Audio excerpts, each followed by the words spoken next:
In this video, you're going to learn 5 tips to get amazing pad sounds. In much of modern worship music, the very most important ingredient is a great pad, but it can be hard to dial these sounds in. This video, you're going to learn 5 simple principles that you can apply to help you select and dial in great pad sounds from modern worship music. You're going to be able to learn and apply these techniques in MainStage and Ableton Live, or even with your hardware keyboard, if that's what you use at church. So, let's get started and create some amazing pad sounds. Hey folks, David from Sunday Sounds here, where our focus is making it easy for anyone to succeed in the worship keys position at your church. Whether you're a worship leader or a volunteer who plays keys, this channel is created for you. So I hope that you'll subscribe so you don't miss any of our future videos. Now you might think that pad sounds are simple, and the end result, hopefully they sort of are simple. They're designed to glue everything together, to sit in the mix nicely, fill space without distracting or getting in the way of what the rest of the band is doing. Something like this.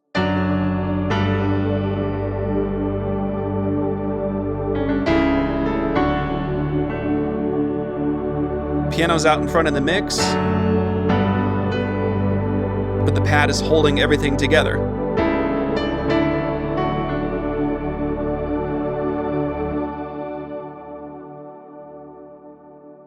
So pads are deceptively simple. They sound easy, right? Especially if they're dialed in correctly. But the reality is it's often pretty hard to dial in a great pad sound, let alone to find one in your software or hardware that's just ready to go out of the box. So in this video, I'm going to give you 5 tips to help you quickly identify pad sounds that are already ready to play, and to help you dial in pad sounds so they sit just right in the mix. Now, the pad sound that I just played was a part of our Sunday Keys template, but we're not going to use Sunday Keys sounds for this video. In fact, all of the sounds we're going to use to demonstrate these 5 tips are available to you as a free download. So if you'd like to follow along and use the exact sounds that I'm going to demonstrate these tips in, you can follow the link in the description. We release a brand new free worship patch in MainStage and Ableton Live formats every single week. We call it our Patch of the Week, and we have several volumes of the back catalog available, as well as a brand new one every week. So there's literally hundreds of free worship patches, and there's tons of great pads in these Patch of the Week releases. So if you want to follow along with the exact sounds, click the link in the description, download Patch of the Week Volume 1, 2, 3, and 4, and then we're going to get started. I'm going to start off with a blank patch, and I'm going to navigate to Patch of the Week Volume 1. Let's start off with our first tip. This is probably the most foundational tip that you can apply to your pad sounds. When you need to glue your band together, focus on warm pads. Now, if you've been a keys player for a while, this might sound like an obvious tip for you. Everybody talks about warm pads, but what we run into at Sunday Sounds is folks know that warm is something they're supposed to have in their pads. They're supposed to be able to describe their pads as warm, but what does that really mean? It's a pretty hard thing to pin down. It's sort of when you hear it, you know that that pad is warm, but you're not really sure how to define it otherwise. So what I want to do is give you a couple of examples you can listen to of warm pad sounds, and we're going to do this with these free patches here. So I'm going to start off by loading up this breath pad. This is from Patch of the Week Volume 1. And this is a great warm pad sound. Listen to the characteristics of this pad sound, and then when you're looking for pads of your own, it'll give you something to compare to. Check this out.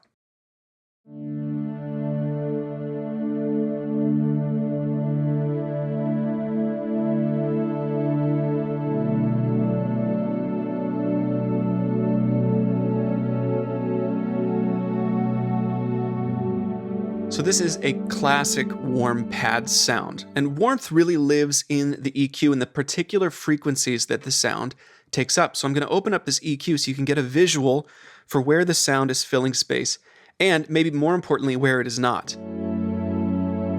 So all of this frequency space is right here in the low mids especially, and then up to the mids about 1K.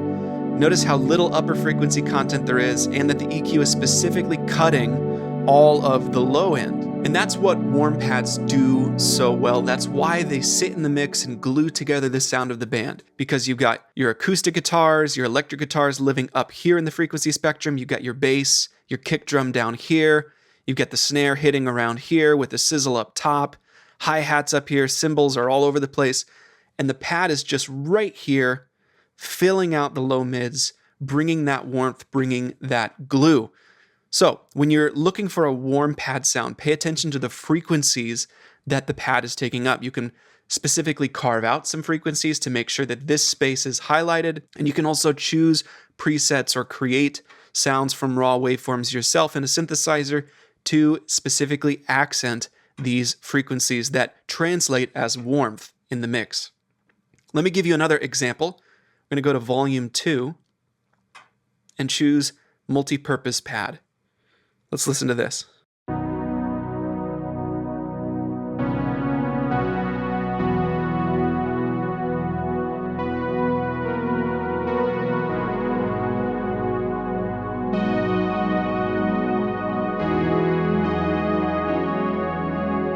Now this is a pretty different sound compared to the breath pad that I just demonstrated, and I chose this one to highlight because of how different it is. Both of these pads, in my opinion, could be described as warm and would absolutely fill that sort of warm low-mid space. I think it's important to say that when we describe a pad as warm, we do not necessarily mean that it is soft, that it is quiet, or that it is boring. This pad actually has a good deal of attack, meaning that you can hear the notes immediately being played.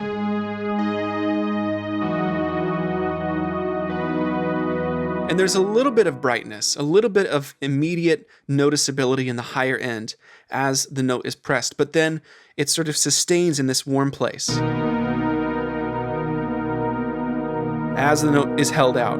It fades a little bit and really accents the low mids. I'll show you what that looks like here.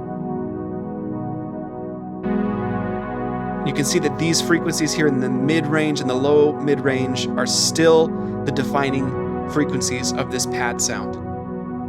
So when you're looking for a warm pad, don't just look for the pad that's going to be least noticeable in the mix. You want it to fill those frequency ranges, but it can also do some other things. It can have a little bit of interest in the initial sound. It can have some brightness, some note definition. It doesn't have to be slow or quiet or soft to be warm. Let me show you one more example of a warm pad. This is one of our most recent patches of the week. That means it's available as an individual download from the website right now. And then later on, it will be in volume 5. This is called Wild Pad.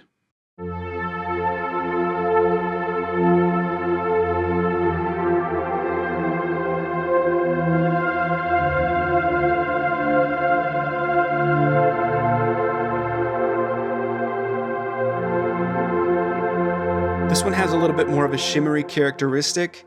There's definitely a little bit more going on in this pad than the other two. But its home base is still in those sort of sweet spot frequencies that won't get in the way of the rest of your band and will glue everything together.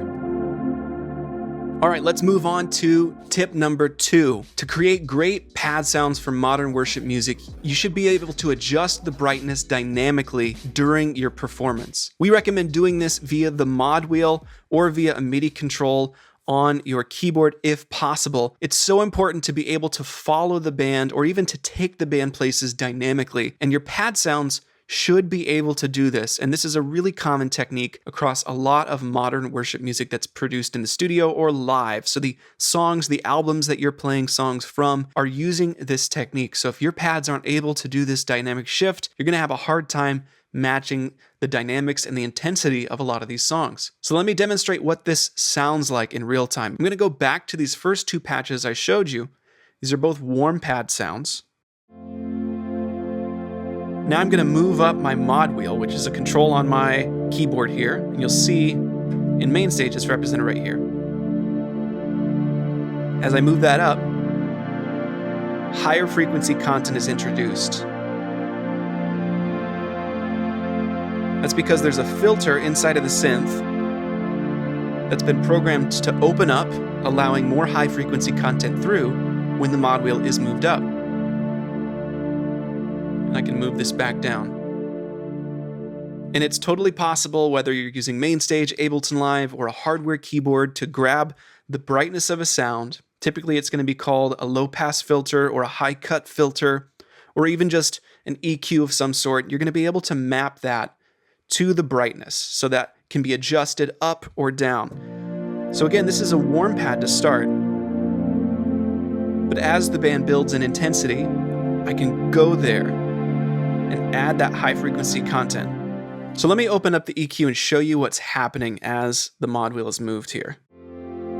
So this is our warm pad sound. And we're moving up the mod wheel. And that extra little bit of high frequency content comes in right here, just between 1K and 2K. But that adds so much energy and really helps the pad to stand out just enough in the mix. And I could also open up my hand positions to fill more high frequency space. Let me demonstrate this again with the second pad sound, the multi-purpose pad. I'll open up the EQ from the beginning so you can hear it.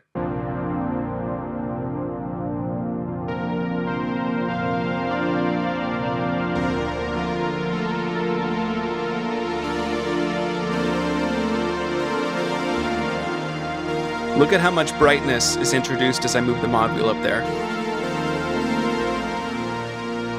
So this really ends up being a classic bright pad sound. It's full frequency spectrum.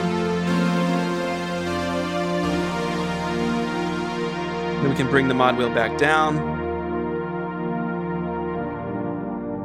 And it simplifies right back down into that sweet spot.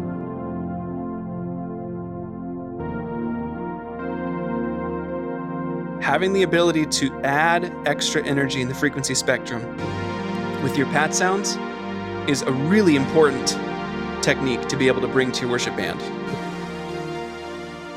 Tip number 3, focus on finding or creating movement in your pad sounds. Now, warm pad sounds, classic, can't do without them. You gotta have them in your repertoire, but sometimes you need to add a sense of space, ambience, and motion to your band. Basically, if you're gluing together the sound of the band in a way that's too static across a set list of multiple songs, it can actually start to sound really bland, really repetitive. So sometimes you need to add or create some movement or motion in your pad sounds. Like I said before, your warm pads don't have to be boring. They don't have to be soft. They don't have to be quiet. So if you can find some motion or create some movement, it can really help to open up the sound of your band, especially from song to song. So let me demonstrate what this looks like with a sound from Volume 3 of Patch of the Week called Shimmering Pad.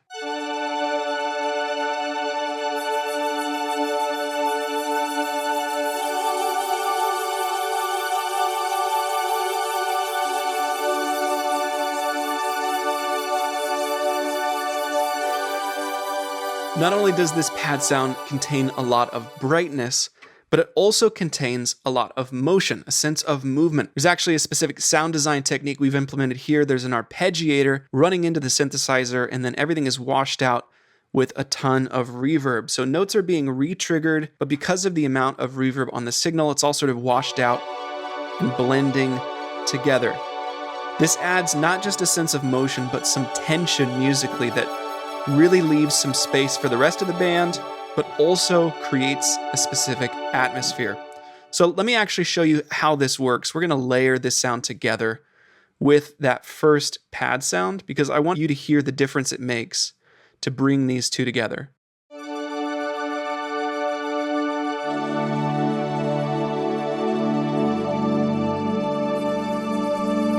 So we've got this warm pad sound sitting underneath,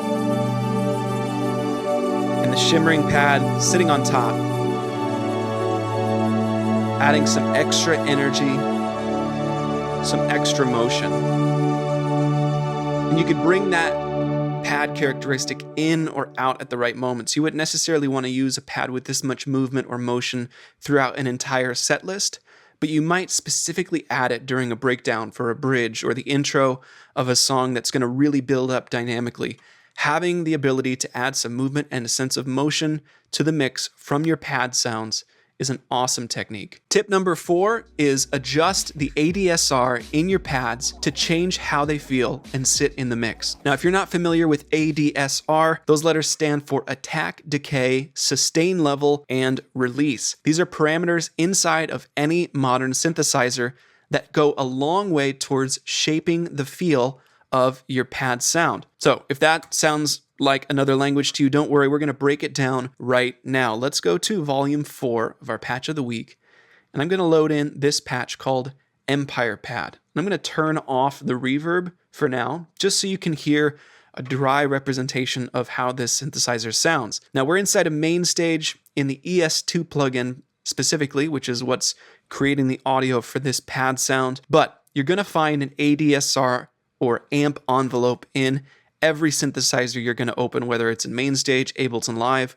or on your hardware keyboard. For us, inside of ES2, it's specifically envelope 3 here. Now, depending on the synthesizer, you might see more sliders or knobs or controls than just ADSR, but for this tutorial, we're going to focus on those 4. So this is attack time, decay time, sustain level, and release time.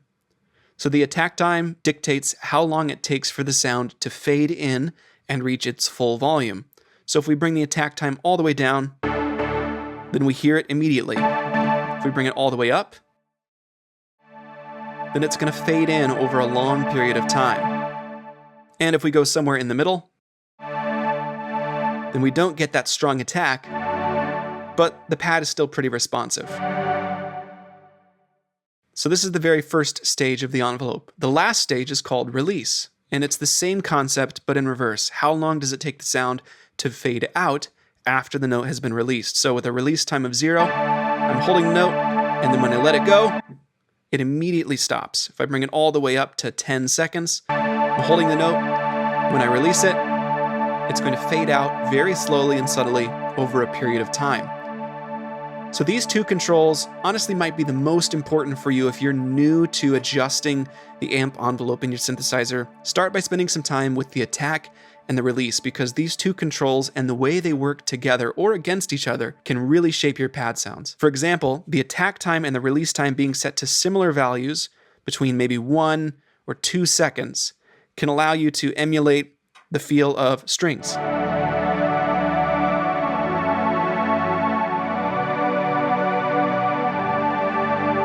Because that release time is not super quick, it allows you to sort of slur the changes between your chords, so there's not a lot of empty space, but it's not long enough that the notes run together and get muddy. At the same time, the attack time is slow enough that those entrances aren't super pronounced. They're not taking up too much space in the mix. They're not startling to the listener, but it's still responsive, and you could even play pretty quick passages.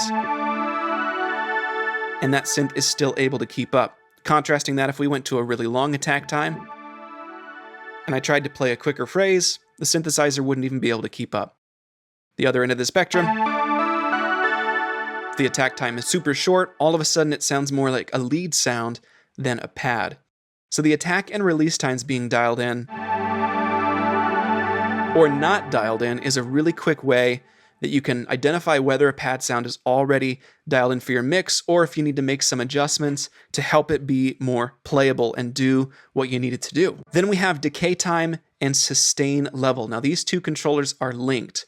The sustain level is a second stage of volume. So the attack is the first stage, the initial volume of the sound and how long it takes to get there. So right now the initial volume is reached in 0 seconds. Now it's reached in 10 seconds. Now it's reached in 0.73 seconds. The sustain level is a second level of volume, and the decay time dictates how long it takes to get from point A to point B, or from attack time to sustain level. So we could set this right now to be about 50% of the initial volume. And that's going to take place over, let's say, 2 seconds. Check out how this sounds. So I'm going to play, we're going to hear the initial sound right away, and then it's going to fade down a bit to about half volume.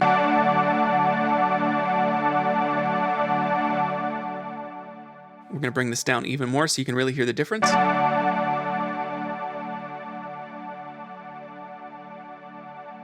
And you can play with the decay time and the sustain level parameters to dial in the initial attack and then the resting volume of the pad. Sometimes you really want that note prominence initially, and then you need the pad to sort of get out of the way.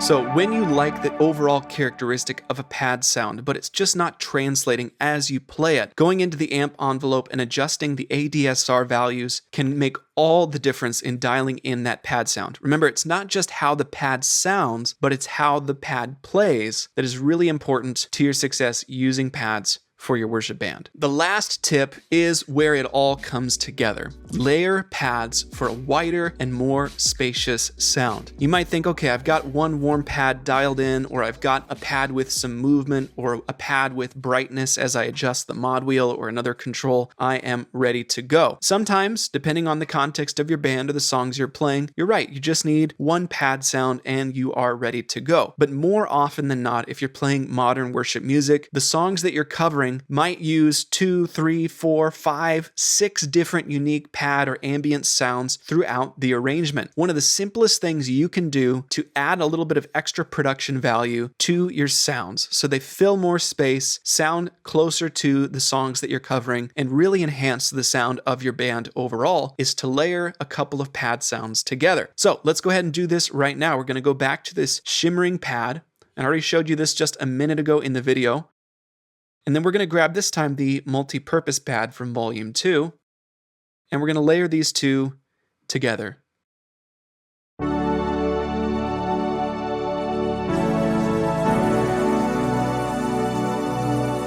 can bring up my mod wheel to add brightness.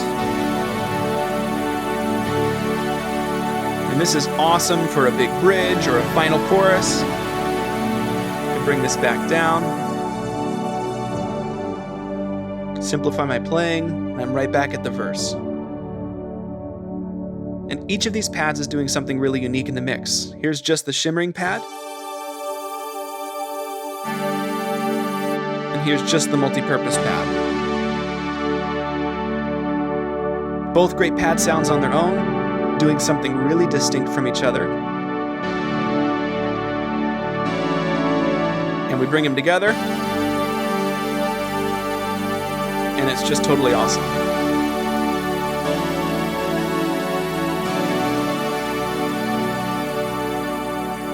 Let me give you one more example of how you can layer two different pads together. Let's go back to this very first sound, the breath pad. And then I'm also going to load in the wild pad, which is one of the newest pad sounds. Let's combine these two together and hear how they sound. So just a reminder, here's the breath pad on its own.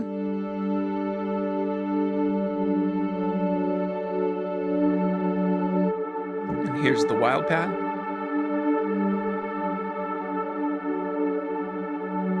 Here they are together.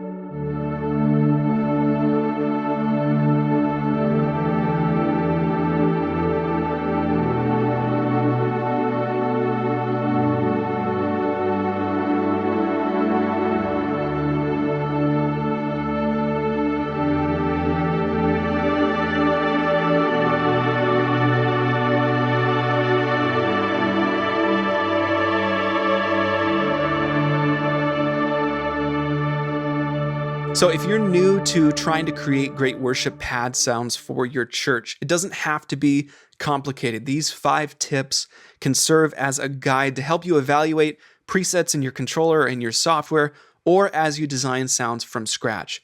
When you need to glue your band together, focus on warm pads. Warm pad doesn't mean it has to be boring, soft, or quiet, but it should fill some low, mid frequency space specifically. Then make sure you're able to follow or push the dynamics of your band by having control over the brightness of your pad sound while you're performing on stage. Make sure your pad sounds don't stand too still to the point of becoming boring or droning on.